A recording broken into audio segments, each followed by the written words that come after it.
In today's video, I'm going to teach you how to Docusign a PDF. Many of us have encountered the need to sign documents electronically, and Docusign offers a simple and efficient solution.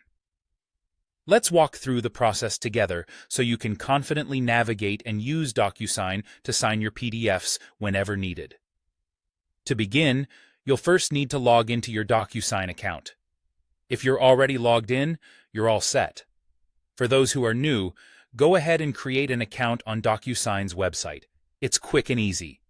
Once you've logged in, you'll find yourself on the dashboard, which is the central hub for managing your documents and various agreements. Now, go ahead and navigate to the Agreements section. This is where all your eSignature activities happen. You'll notice a range of options, but your focus should be on initiating a new signature request. To get started, click on the Start Now button. This button kicks off the process of preparing your PDF for a digital signature. Next, you will need to upload the PDF document you want to sign. Simply click on the Upload button, which will prompt you to choose a document from your device. Most commonly, you'll select the desktop option, as that's where many users save their files. Browse through your files and choose the document that requires your signature. Once your document is uploaded, you'll need to add a recipient. This is the person you need to send the signed document back to, or they could be joining you in signing it.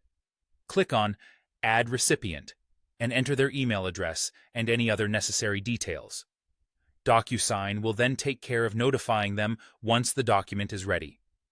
Following that, you'll be directed to edit and review the document. Click Next to proceed. Here, you can add your signature or any other required fields, such as initials, checkboxes, or dates, using the intuitive drag-and-drop editing tools Docusign provides. Make sure everything is correctly placed and filled out before moving on to the final step. After editing, you have a couple of options. You can either save the document if you need to make further adjustments later, or, if everything looks good, send it off to the recipient by clicking on the Send button. And that's it. Your signed PDF is now on its way. Throughout this process, just remember that each step is designed to ensure your document is securely signed and efficiently delivered. As you grow more familiar with Docusign, you'll appreciate how its user-friendly design saves you time and simplifies your workflow. Happy signing!